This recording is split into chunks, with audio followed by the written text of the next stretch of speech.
Ayun, kakain po kami. Ano ba yung ano? Ayan po. Tapos ba yung kay Doda? Birthday po nilang dalawa. Kapatid. Puluhang to.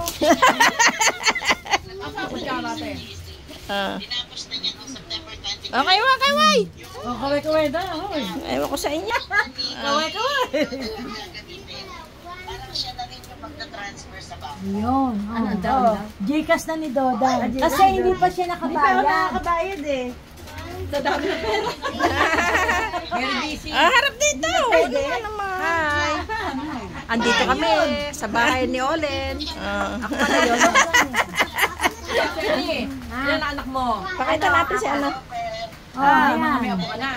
Malin. Sabihin mo kay Doda. Ganyan mga anak.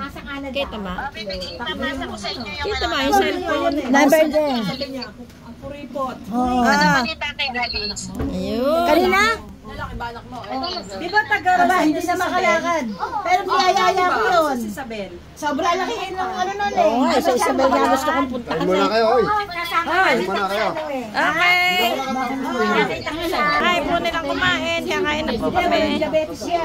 Wala. Para sa... Lapit-lapit dito.